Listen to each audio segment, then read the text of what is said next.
Bible గ్రంథంలో కత్తి రెండు విధాలుగా పోల్చబడి ఉంది.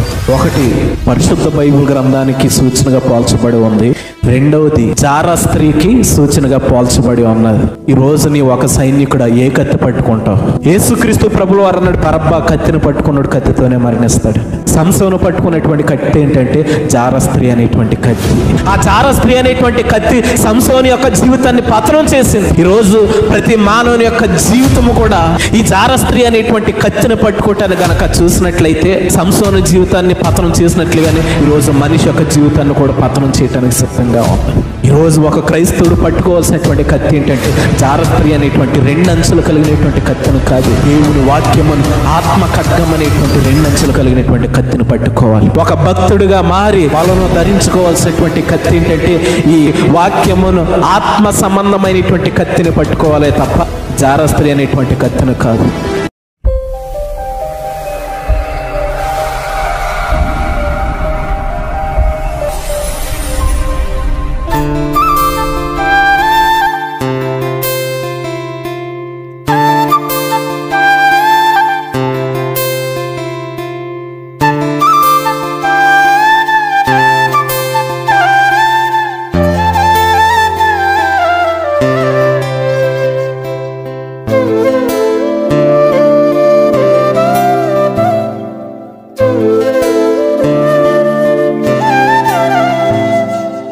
మన ప్రభువును మహాగణుడైన యేసుక్రీస్తు వారి నామం పేరిట మీ అందరికీ వందనాలండి. చూడండి, పరిశుద్ధ బైబిల్ గ్రంథంలో నుంచి కీర్తనల గ్రంథము 149వ అధ్యాయము 9వ వాక్యలేఖనాన్ని చదువుకుందాం.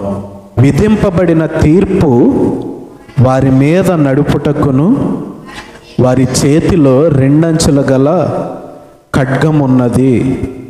ఆయన భక్తులందరికీ ఘనత ఇదే, యెహోవాను స్తుతించుడి. ప్రభునందు ప్రియమైన వారలారా, చదవబడిన వాక్యంలోని మనకేం కనబడుతోంది? రెండంచుల గల ఖడ్గము అంటే ఏంటి? రెండు వైపులా పొదును ఉన్నటువంటి కత్తి అని అర్థం. సాధారణంగా మనం కత్తి చూస్తూ ఉంటాం, కత్తికి ఒకవైపు పొదును ఉంటుంది. కానీ ఇక్కడ రాయబడినటువంటి ఈ కత్తి రెండు వైపులా పొదును ఉన్నటువంటి కత్తిగా మనకి ఇక్కడ కనబడుతోంది. అయితే ఆ రెండంచులు కలిగినటువంటి ఖడ్గాన్ని గురించి మాట్లాడుతూ అక్కడ రాయబడినటువంటి మరొక మాట ఏంటంటే ఆయన భక్తులందరికీ ఘనత ఇదే అని అంటూ ఉన్నాడు. సాధారణంగా ఒక భక్తుడికి ఘనత ఇచ్చేది ఏంటంటే పరిశుద్ధ బైబిల్ గ్రంథం. ఒక భక్తుడికి కత్తితో పని ఏంటి? యేసుక్రీస్తు ప్రభువారే అంటాడు ఒకనొక సందర్భంలో బరబ్బాని చూసి, బరబ్బా ఈ కత్తిని వదిలే, కత్తి పట్టుకున్నాడు కత్తితోనే మరణిస్తాడు అని అన్నాడు. అలాంటిది ఇక్కడ బైబిల్ అంటుంది ఒక భక్తుడికి ఘనత ఇదే అంటున్నాడు. ఏంటంట ఆ ఘనత? రెండంచులు కలిగినటువంటి ఖడ్గము. సాధారణంగా పరిశుద్ధ బైబిల్ గ్రంథాన్ని మన శరీర సంబంధంగా దాన్ని చూసినట్లయితే శరీర సంబంధంగానే అర్థమవుతుంది, అక్షరార్థంగా చూసినట్లయితే అక్షరార్థంగానే అర్థమవుతుంది. కానీ బైబిల్ గ్రంథము మూడు విధాలుగా ప్రకటించబడుతోంది. చరిత్రగాను, అక్షరార్థంగాను, ఆత్మీయ సంబంధంగాను ప్రకటించబడుతోంది. అది ఆయా సందర్భాలను బట్టి మనం చూడవలసినటువంటి విధానాన్ని బట్టి మనం చూసినట్లయితే అక్కడ రాయబడినటువంటి మాట అది చరిత్ర సంబంధమైనదా, అక్షరార్థమైనదా, ఆత్మ సంబంధమైనదా అనేటువంటిది మనం దాన్ని తెలుసుకోవటానికి చాలా సులువు అవుతుంది. అలాగే ఇక్కడ రాయబడినటువంటి ఈ మాటలో కూడా రెండంచులు గల ఖడ్గము అంటే దాని అర్థం ఏమిటి అనేటువంటిది మనము ఆత్మీయ రీతిలో ఆలోచన చేసినట్లయితే మనకి ఎఫెస్సి పత్రికలోని 6వ అధ్యాయము 17వ వచనంలో మనకి దాని మర్మం కనబడుతుంది. మరియు రక్షణ అను శిరస్త్రాణమును దేవుని వాక్యమును ఆత్మ ఖడ్గమును ధరించుకొనుడి అని అంటూ ఉంది. ఇక్కడ రాయబడిన వాక్య లేఖనంలోని మాటను మనం జాగ్రత్తగా ఆలోచన చేస్తే ఇక్కడ బైబిల్ గ్రంథం చాలా స్పష్టంగా తెలియజేస్తుంది, దేవుని వాక్యము ఆత్మీయ రీతిలో మనం ఆలోచన చేస్తే అది ఒక ఖడ్గం అంట. ఏంటంట? దేవుని వాక్యమును ఆత్మ ఖడ్గము అని అంటూ ఉంది. సాధారణంగా ఒక కత్తి ఒక సైనికుడి చేతిలో ఉండాలి. ఒక భక్తుని చేతిలో ఉండవలసింది ఏంటంటే పరిశుద్ధ బైబిల్ గ్రంథం. కానీ ఇక్కడ మనం చదువుకున్న వాక్యలేఖనాన్ని ఆలోచన చేస్తే ఒక భక్తుని చేతిలో కత్తి ఉండాలని చెప్పి అంటూ ఉంది వాక్యం. ఆ భక్తుని చేతిలో ఉండవలసినటువంటి ఆ రెండంచులు కలిగినటువంటి ఆ కత్తి ఏంటంటే ఆత్మ సంబంధమైనటువంటి కత్తి అని ఇక్కడ మనకి ఎఫెసీ పత్రిక 6:17 చాలా స్పష్టంగా తెలియజేస్తూ ఉంది. అంటే ఇప్పుడు ఒక భక్తుడు ఆత్మ సంబంధమైనటువంటి ఖడ్గాన్ని ధరించినట్లయితే మరి ఒక భక్తుడు కూడా ఆత్మీయ రీతిలో ఎలా మారాలి అనేటువంటిది మనం ఆలోచన చేస్తే ఒక సైనికుడిలా మారిపోవాలి. కత్తి ఎవరి చేతిలో ఉండాలి? సైనికుడి చేతిలో ఉండాలి. అంటే ఇప్పుడు భక్తుడు కూడా ఆత్మీయ రీతిగా మనం ఆలోచన చేస్తే దేనికి సాదృశ్యంగా ఉన్నాడంటే ఒక సైనికుడు వలె ఉన్నాడు. ఆ మాటలు ఎక్కడ మనకి చాలా స్పష్టంగా అర్థమవుతాయి. 10వ వచనంలో రాయబడి, తుదకు ప్రభువు యొక్క మహాశక్తిని బట్టి ఆయన యందు బలవంతులయ్యుండుడి, మీరు అపవాది తంత్రములను ఎదిరించుటకు శక్తిమంతులగుటకు దేవుడిచ్చు సర్వాంగ కవచమును ధరించుకొనుడి అని అంటూ ఉన్నాడు. ఒక సైనికుడు తన యొక్క శరీరం అంతటిని కాపాడుకోవటానికి రకరకాల కవచాలు ఉంటాయి. ఆ కవచాలన్నీ ధరించుకొని సైనికుడు ఏం చేస్తాడంటే యుద్ధం చేయటానికి ముందుకు వెళ్తాడు. కవచం లేకుండా యుద్ధం చేయటానికి వెళ్తాడా? వెళ్ళడండి. ఒక సైనికుడికి పోరాటం ఎంత ప్రాముఖ్యమో తనను తాను కాపాడుకోవటం కూడా అంతే ముఖ్యం. తనను తాను కాపాడుకుంటేనే ఎదుటి వ్యక్తితో పోరాడగలడు. అలా కాకుండా కవచాలు లేకుండా యుద్ధం చేయటానికి ముందుకు వెళ్తే ఏమవుతుందంటే ఎదురు శత్రు వేసేటువంటి బాణం కానీ బళ్ళెము కానీ ఈటి కానీ మన ఒంటిపైన దిగినప్పుడు మనం పోరాడలేము. ఈరోజు ప్రతి భక్తుడు కూడా దైవిక విధానాలలోని మనం ఆలోచన చేస్తే ఒక భక్తుడు ఎవరై ఉన్నాడంటే ఒక సైనికుడై ఉన్నాడు. తిమోతికి రాసిన 2వ పత్రిక 2వ అధ్యాయము 3వ వచనంలోని ఈ మాట మనకి చాలా స్పష్టంగా అర్థమవుతుంది. క్రీస్తు యొక్క మంచి సైనికుని వలె నాతో కూడా శ్రమ అనుభవించుము అని అంటూ ఉన్నాడు పౌలు గారు. ఎవరమంట? మనం దేవుని భక్తులము. మనం శరీర సంబంధంగా చెప్పుకుంటే ఆత్మీయ సంబంధంగా మనం ఆలోచన చేస్తే క్రీస్తు యొక్క మంచి సైనికులమై ఉన్నాం. మనం క్రీస్తు యొక్క మంచి సైనికులమై ఉన్నటువంటి మనము యుద్ధం చేసేటువంటి విధానములో ఒక సైనికుడు అయినటువంటి నీకు కావాల్సింది ఏంటంటే కత్తి కావాలి.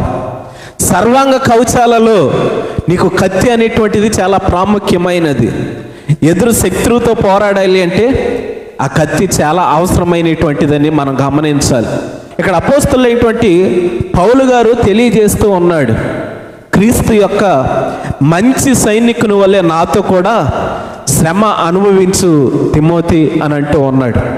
ఈరోజు మనం ఎవరమై ఉన్నామంటే దేవుని యొక్క భక్తులము, దేవుని యొక్క సైనికులమై ఉన్నాం. శరీర సంబంధంగా నీవు దేవునికి ఒక భక్తి చేసేటువంటి వాడు అయితే ఆత్మీయ సంబంధంగా నీవు దేవునికి ఒక మంచి సైనికుడు అయి ఉన్నావు.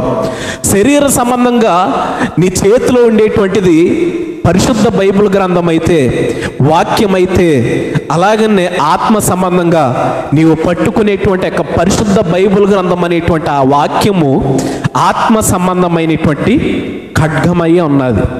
ఈ ఆత్మ సంబంధమైనటువంటి ఖడ్గాన్ని ప్రతి భక్తుడు పట్టుకోవాల్సినటువంటి బాధ్యత ఎంతైనా ఉన్నది. కారణం ఏంటంటే ఒక క్రైస్తవుడికి, ఒక భక్తుడికి ఘనత ఏంటంటే ఈ పరిశుద్ధ బైబిల్ గ్రంథమే. దేవునికి స్తోత్రం.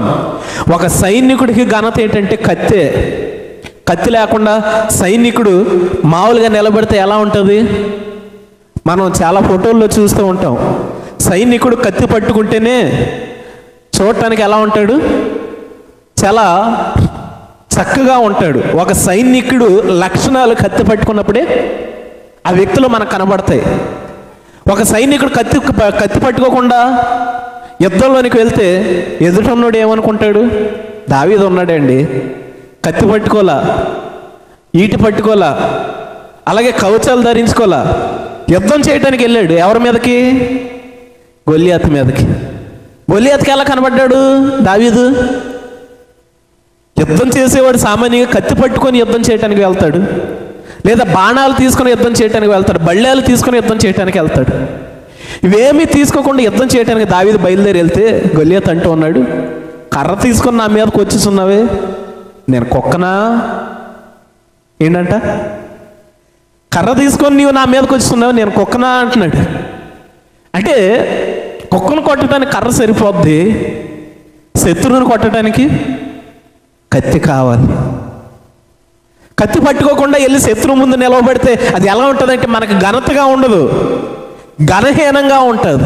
దావీదు సందర్భం అంటే దేవుని యొక్క మహాశక్తి కనపరచడానికి దావీదు గొల్లియాతు ఎదురు ఆ విధంగా వెళ్ళాడు. కానీ ఆత్మీయ సంబంధంగా మనం సైనికులమైనటువంటి వారము, ఆత్మ సంబంధమైనటువంటి కత్తులు మన అందరికీ కావాలి. ఆ ఆత్మ సంబంధమైనటువంటి రెండంచులు కలిగినటువంటి ఖడ్గం ఉంటేనే మన ఘనత. కానీ ఈరోజు మనం మందిరానికి వెళ్ళేటప్పుడు ఏం చేస్తాం? ప్యాషన్ భక్తి అయిపోయింది ఈరోజు. ఏంటి? భక్తిలో కూడా ప్యాషన్ భక్తి. సినిమాకి వెళ్ళేటట్లు, షికార్లకు వెళ్ళేటట్లు చేతులు ఊపుకుంటూ వస్తాం. ఎవరన్నా చూస్తే ఏమనుకుంటారండి? నువ్వు మందిరానికి వెళ్తున్నావు అని ఎవరన్నా అనుకుంటారా? ఎవరన్నా అనుకుంటారా? సామాన్యంగా తెలియని వ్యక్తి ఏమడుగుతాడంటే ఎక్కడికి వెళ్తున్నావు అంటాడు. నేను చర్చికి వెళ్తున్నానని చెప్పి మరలా నువ్వు సమాధానం చెప్పాలి. అదే నీ చేతిలో బైబిల్ ఉందనుకో, ఎక్కడికి వెళ్తున్నావు అని ఎవరన్నా అడుగుతారా? ఓహో, చేతితో బైబిల్ పట్టుకొని వెళ్తున్నాడంటే ప్రార్థనకి వెళ్తున్నాడు అన్నమాట. అంటే నువ్వు చెప్పకుండానే నీ చేతిలో ఉన్నటువంటి పరిశుద్ధ బైబిల్ గ్రంథం నీకేం తీసుకొస్తుంది? ఘనత. అలా కాకుండా నువ్వు బైబిల్ పట్టుకోకుండా అఫీషియల్గా నడిచి వెళ్తూ ఉన్నావు అనుకో, నేను చూసిన వ్యక్తి ఏమనుకుంటాడు? ప్రార్థనకి వెళ్తున్నాడా, బైబిల్ ఎదురా ఏడు చేతులని. ఒక మార్పు లేని వ్యక్తి నిన్ను ఎలా చూస్తాడంటే చాలా సులకనగా చూస్తాడు. దాని అంతటికీ కారణం ఏంటంటే నీ చేతిలో కత్తి లేకపోవటం. ఆ కత్తే బైబిల్ గ్రంథం. నీవు ఒక సైనికుడు, నీవు ఆత్మీయ రీతిగా ఒక సైనికుడు, నీవు ఆత్మీయ రీతిగా ఒక సైనికుడు అయ్యుండి నీవు పట్టుకోవాల్సినటువంటి ఆత్మ సంబంధమైనటువంటి కత్తి ఈ పరిశుద్ధ బైబిల్ గ్రంథం. చూడండి, ప్రకటన గ్రంథం 1వ అధ్యాయం 16వ వచనం. ఆయన తన కుడి చేత 7 నక్షత్రములు పట్టుకొని ఉండెను, ఆయన నోటి నుండి 2 అంచులు గల వాడి అయిన ఖడ్గం ఒకటి బయలు వెడలుచుండెను, ఆయన ముఖము మహా తేజస్సుతో ప్రకాశించుచున్న సూర్యుని వలె ఉండెను అని రాయబడి ఉంది. ఎవరైనా? దేవాది దేవుడు. దేవాది దేవుని యొక్క నోటి నుంచి ఏం బయలు వెడులుతూ ఉందంట? 2 అంచులు కలిగినటువంటి ఖడ్గము బయలు వెడులుతూ ఉందంట. అదేంటి? దేవుని నోటి నుంచి కత్తి బయటికి వెళ్ళటం ఏంటి అనేటువంటిది మనం ఆలోచన చేస్తే వాక్యం ఏమై ఉన్నది? వాక్యము దేవుడై ఉన్నాడు. వాక్యము అంటే అర్థం ఏంటంటే దేవుని మాట అని అర్థం.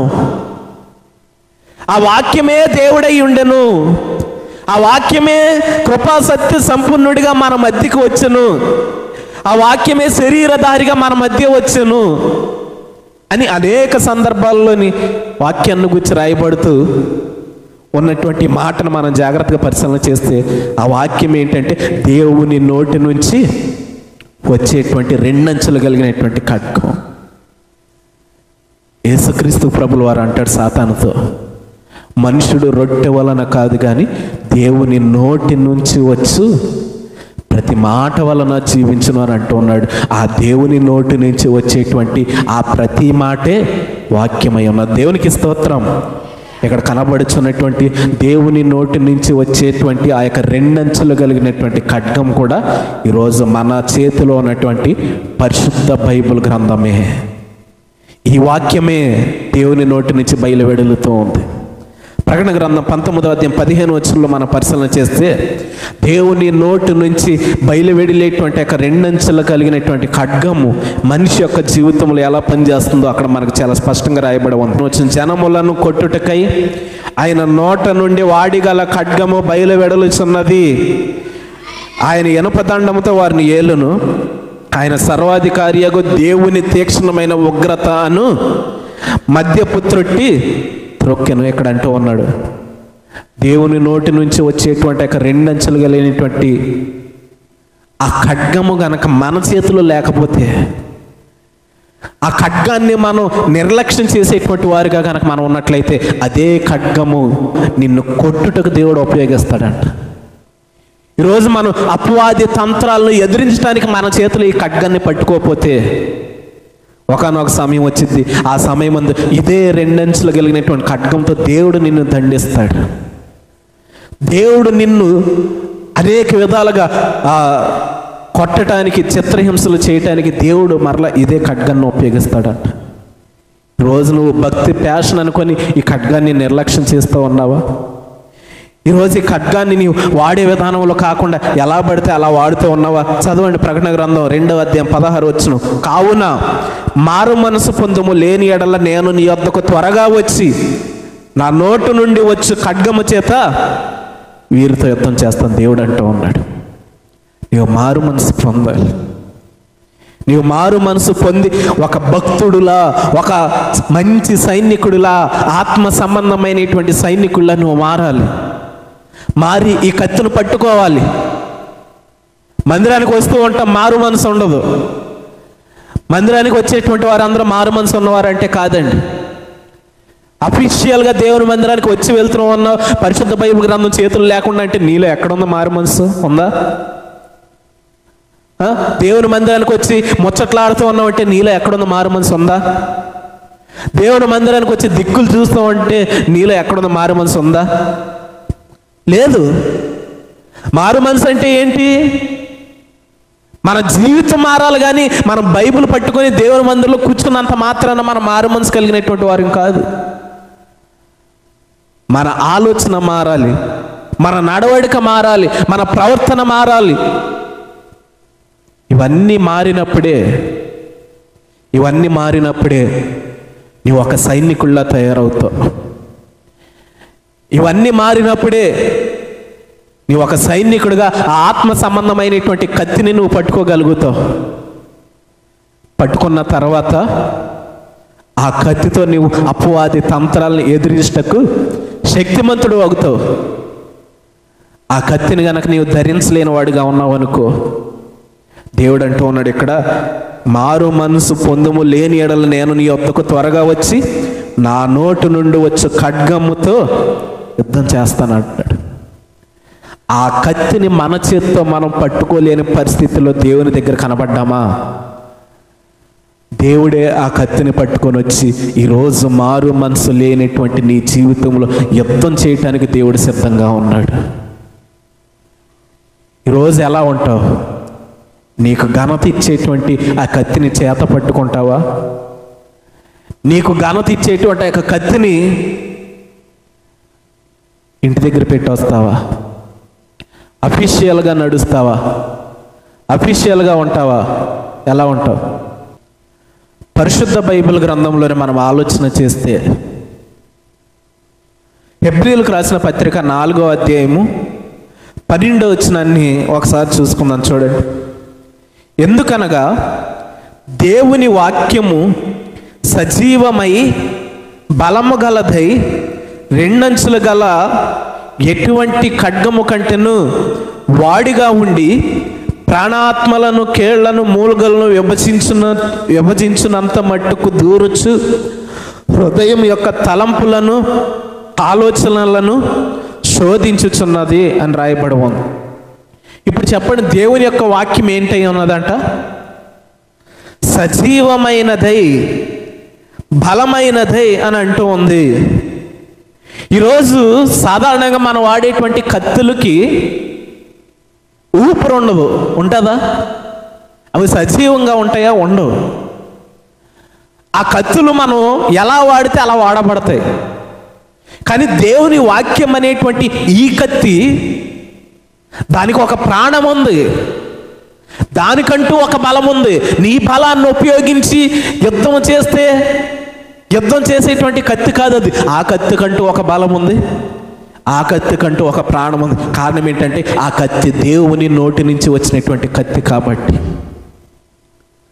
ఆ కత్తి నీ చేతిలో ఉంటే అది మొట్టమొదటిగా నీతో యుద్ధం చేస్తుంది. ఎలాగా? ఇక్కడ రాయబడి ఉంది. ఏం చేస్తూ ఉందంట? రెండంచులు గల ఎటువంటి ఖడ్గము కంటెను వాడిగా ఉండి ప్రాణ ఆత్మలను, కీళ్లను, మూలుగలను విభజించునంత మట్టుకు దూరుచు. అది మొట్టమొదటిగా శత్రువు పైన కాదు యుద్ధం చేసే, నీతో యుద్ధం చేస్తుంది ఆ వాక్యం. నీలో దూరుచు ఉంటుంది ఆ వాక్యం. నీ నడవడికని శుద్ధి చేస్తూ ఉంటుంది ఆ వాక్యం. నీ చీకటి బ్రతుకును వెలుగుగా మారుస్తుంది ఆ వాక్యం. ఈ కత్తి సజీవమైనదై నీలో దూరి ఏ భాగానికి ఆ భాగాన్ని విభజిస్తూ దానిని సరిచేస్తూ వాక్యముతో ఉదక స్నానము చేపించేటువంటి కత్తి అన్నది ఇది. బైబిల్ గ్రంథంలో రాయబడి ఉంది కదా, 119వ కీర్తన 9వ వచనంలో, యవనస్తులు దేని చేత తమ నడకను శుద్ధిపరచుకుంటారు? నీ వాక్యమును బట్టి జాగ్రత్తగా చూసుకుంటూ చేతనే కదా. ఈరోజు మనిషి యొక్క జీవితాన్ని శుద్ధి చేసేటువంటిదై ఉన్నది ఈ కత్తి. దానికంటూ ఒక ప్రాణం ఉంది, దానికంటూ ఒక బలం ఉన్నది. ఆ బలముతో, ఆ ప్రాణముతో అది నిన్ను శుద్ధి చేస్తుంది, నిన్ను నన్ను శుద్ధి చేస్తూ ఉంది. ప్రభునందు ప్రియమైనటువంటి వారులారా, కొరింథీయులకు రాసిన 2వ పత్రిక 10వ అధ్యాయం 4వ వచనంలో రాయబడి ఉంది, మా యుద్ధోపకరణములు శరీర సంబంధమైనవి కావు గాని దేవుని ఎదుట దుర్గములను పడద్రోయజాలనంత బలము కలవై ఉన్నవి అని అంటూ ఉన్నాడు. ఈరోజు మనం పట్టుకునేటువంటి యుద్ధోపకరణాలు శరీర సంబంధమైనవి కాదండి, అవి ఆత్మ సంబంధమైనటువంటి యుద్ధోపకరణాలు. నీవు ఒక భక్తుడిగా ఉన్నావంటే నీవు ఈ యొక్క యుద్ధోపకరణాలని కలిగి ఉన్నప్పుడే నీవు దేవుని యొక్క దృష్టిలో ఒక భక్తుడు, ఒక సైనికుడు. సైనికుడి చేతిలో కత్తి ఉంటేనే సైనికుడికి ఘనత. అలాగే ఆత్మ సంబంధమైనటువంటి సైనికులమైనటువంటి మనకు కూడా ఆత్మ సంబంధమైనటువంటి కత్తి, ఆత్మ సంబంధమైనటువంటి యుద్ధోపకరణాలు ఉంటేనే ఒక క్రైస్తవునికి ఘనత. కారణం ఏంటంటే ప్రతి క్రైస్తవుడు ఒక సైనికుడై ఉన్నాడు.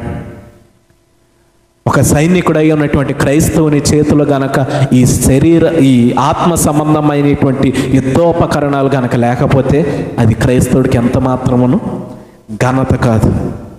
బైబిల్ గ్రంథంలో కత్తి 2 విధాలుగా పోల్చబడి ఉంది. ఒకటి, కత్తి పరిశుద్ధ బైబిల్ గ్రంథానికి సూచనగా పోల్చబడి ఉంది. రెండవది జార స్త్రీకి సూచనగా పోల్చబడి ఉన్నది. సామెతల గ్రంథం 5వ అధ్యాయము 3వ వచనంలో రాయబడి ఉంటుంది, జార స్త్రీ పెదవుల నుండి తేనె కారును, దాని నోటి మాటలు నూనె కంటే నూనె పైనవి, దాని వలన కలుగు ఫలము ముసిని పండంత చేదు, అది 2 అంచులు గల కత్తి అంత పొదును గలది అని అంటూ ఉన్నాడు. బైబిల్ ఎలాగైతే 2 అంచులు గల కత్తి అంత పొదునైందో, జార స్త్రీ నోటి మాటలు కూడా 2 అంచులు గల కత్తి అంట పొదునైన అంటండి. బైబిల్ గ్రంథంలో కత్తి 2 విధాలుగా పోల్చబడి ఉన్నది.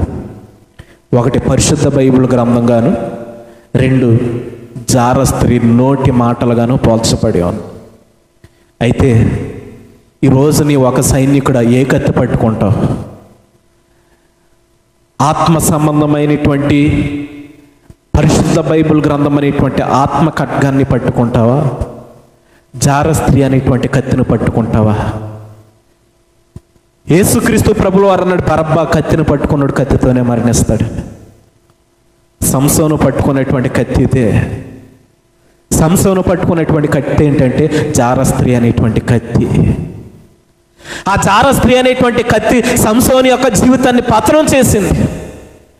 ఆ జార స్త్రీ అనేటువంటి కత్తి సంసోను యొక్క జీవితాన్ని ఎంతగా అయితే పతనం చేసిందో, ఈరోజు ప్రతి మానవుని యొక్క జీవితము కూడా ఈ జారస్త్రీ అనేటువంటి కత్తిని పట్టుకోవటాన్ని గనక చూసినట్లయితే ఆ విధంగానే సంసోను జీవితాన్ని పతనం చేసినట్లుగానే ఈరోజు మనిషి యొక్క జీవితాన్ని కూడా పతనం చేయటానికి సిద్ధంగా ఉంది.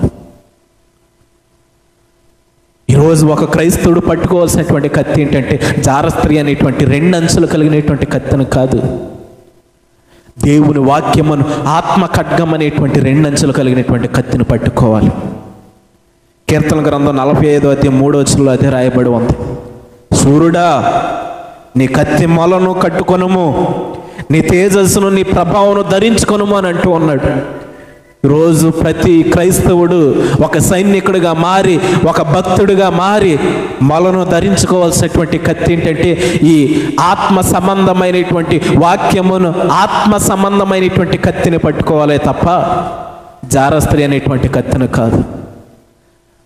జారస్త్రీ అనేటువంటి కత్తిని కనుక మొలను ధరించుకుంటే అది మనిషి యొక్క జీవితాన్ని పతనం చేస్తుంది, నాశనం చేస్తుంది.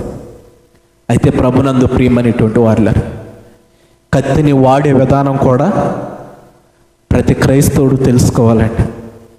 చాలామంది క్రైస్తవులు ఏం చేస్తారంటే బైబిల్లో ఉంటాయి కానీ వారి ఇళ్లలో అవి వాడే విధానం తెలియదు.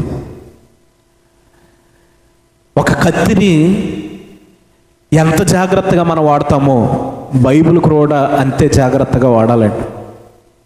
మనం బైబిల్ ఎక్కడ పడితే అక్కడ పడేస్తాం, ఎలా పడితే అలా వాడతాం. కత్తి ఎక్కడ పడితే అక్కడ పడేస్తామా?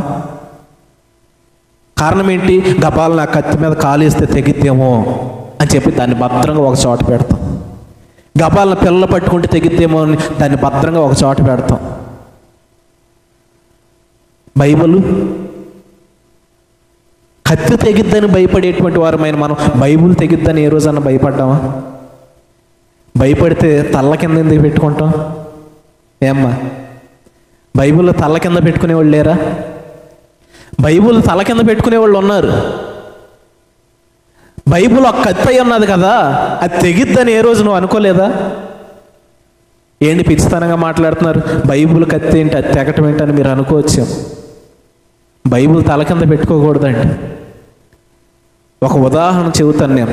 పరిశుద్ధ బైబిల్ గ్రంథంలోని ఆదికాండము 28:16 యాకోబు తండ్రి ఇంటి నుంచి మాంగారి ఇంటి దగ్గరికి వెళ్ళేటప్పుడు ఒక స్థలమందు పడుకున్నాడు.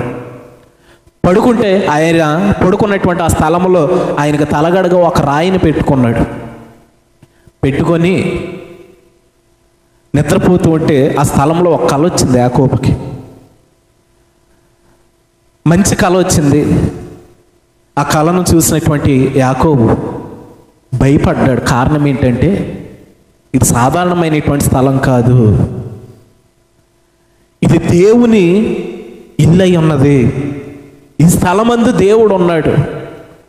లేకపోతే ఆకాశం నుంచి భూమికి నిచ్చెన వేయబట్టం ఏంటి?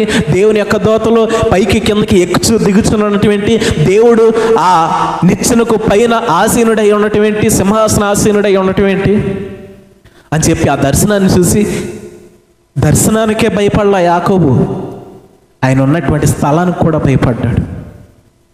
తల కింద పెట్టుకున్నటువంటి ఒక రాయిని మరలా తల కింద పెట్టుకోవటానికి ఇష్టపడలా యాకోబు. ఆ దర్శనాన్ని చూసి యాకోబు ఆ తల కింద పెట్టుకున్నటువంటి యొక్క తలగడగా చేసుకున్నటువంటి రాయిని నూనె పోసి ప్రతిష్ఠించాడు. కారణం ఏంటంటే ఆ స్థలమందు దేవుడు ఉన్నాడు కాబట్టి ఆ స్థలంలో ఉన్న ప్రతి దానిని యాకోబు అలా పవిత్రంగానే భావించాడు. యాకోబు ఒక రాయినే దేవుడు ఉన్నటువంటి స్థలం అని తల కింద పెట్టుకోవటానికి ఇష్టపడలేదు కదా. ఈరోజు స్వయాన ఈ వాక్యమే దేవుడై ఉన్నాడండి. దేవుడిని తల కింద పెట్టేసుకుంటావా నువ్వు? దేవుని స్థానం అదే అండి. నీ తల కింద ఉండే స్థానమా దేవుని స్థానం? దేవుని స్థానం ఏది నీ దృష్టిలో? నీ మెడ కింద ఉండేటువంటి స్థానమా? దేవుని స్థానాన్ని కనుక నీవు నీ దృష్టిలో తక్కువ చేస్తే నీ మెడ తెగిపోతుంది, అందులో గ్యారెంటీ లేదు. దేవుని యొక్క నిబంధన మనసాన్ని తీసుకుని వెళ్ళి దాగోను గుళ్ళో పెట్టారు ఫిలిష్తీయులు. సాధారణమైనటువంటి పెట్టే అనుకున్నారు. దాన్ని తీసుకుని వెళ్ళి దాగోను గుళ్ళో పెడితే తెల్లారు లేచి చూసేసరికి మెడ మొండు తెగిపోయింది, మెడ కాళ్ళు చేతులు తెగిపోయి పడిపోయింది. ఫిలిష్తీయులు ఏదో మన దురదృష్టం కొద్ది జరిగిందేమో అనుకున్నారు. మళ్ళీ రెండోసారి అదేవిధంగా దేవుని యొక్క మందసాన్ని అదే ఫిలిష్తీయుల గుళ్ళో పెడితే రెండో రోజు వచ్చేసరికి ఆ తల తెగిపోయి కాళ్ళు చేతులు తెగిపోయి మొండు మాత్రమే ఉండి ఆ మొండెము నిబంధన మందసానికి బోర్లుగా సాష్టంగా చేస్తూ ఉంది. ఫిలిష్తీయులు చూసి భయపడిపోయారు. ఇది సాధారణమైనటువంటిది కాదు. ఇది మన దగ్గర ఉంటే ఇంకెంత నాశనం మనకు వస్తుందో. మన దేవత యొక్క మెడనే తెగ్గొట్టింది, మన దేవత యొక్క కాళ్ళు చేతులు తెగ్గొట్టింది. మన పరిస్థితి ఏమైపోద్దో అని భయపడ్డారు ఫిలిష్తీయులు. ఒక మందసాన్ని చూసి సున్నత లేని ఫిలిష్తీయులు, మార్పు లేని ఫిలిష్తీయులు భయపడ్డారు. కానీ ఎంత శక్తివంతమైనటువంటి బైబిల్ను చూసి ఈరోజు ఒక భక్తుడు భయపడట్లా, ఒక క్రైస్తవుడు భయపడట్లా.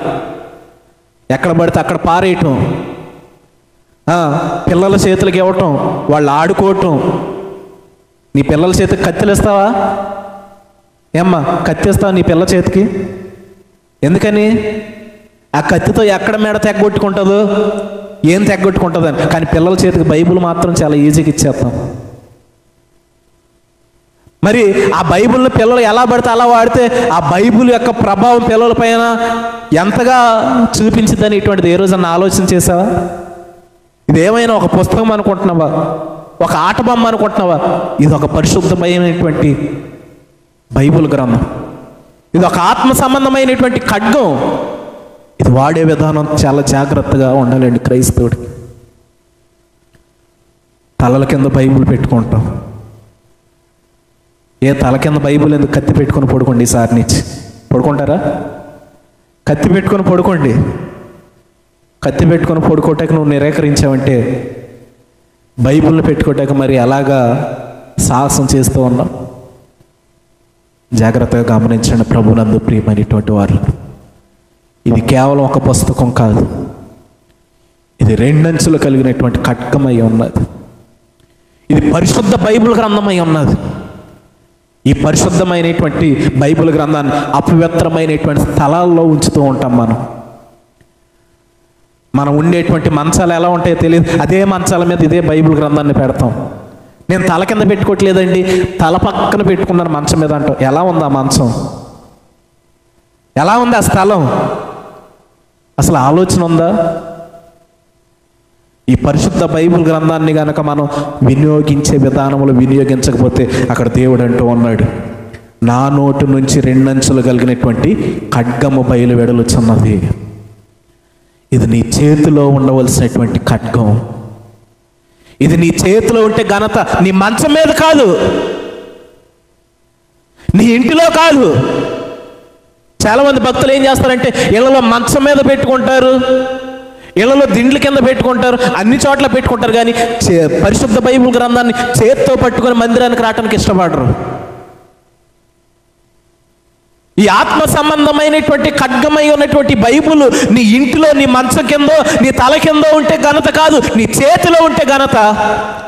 ఆ ఘనతని దేవుడు నీ నుంచి కోరుకుంటూ ఉన్నాడు. ఆ విధమైనటువంటి రీతిలో గనక నీవు పరిశుద్ధ బైబిల్ గ్రంథాన్ని నీ చేతితో పట్టుకోకపోతే దేవుడే ఆ కత్తితో, తన నోటి నుంచి వచ్చేటువంటి ఆ రెండు అంచులు కలిగినటువంటి కత్తితో నీతో నాతో యుద్ధం చేస్తాడు. యుద్ధం చేసి నిన్ను కొట్టుటకు, విరగొట్టుటకు ఆ రెండంచులు కలిగినటువంటి ఖడ్గాన్ని దేవుడు వాడతాడనేటువంటి విషయాన్ని మర్చిపోకు.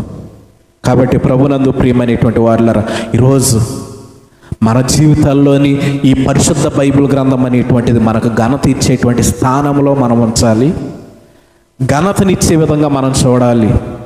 ఆ విధంగా చూసినప్పుడు దేవుడు కూడా నిన్ను కూడా అదే స్థాయిలో ఉంచుతాడు. ఆ విధంగా మనమందరం ఉండాలని చెప్పి ఆశిస్తూ ఈ కొద్ది వాక్యం ద్వారా దేవుడు మనందరినీ దీవించి ఆశీర్వదించునుగాక.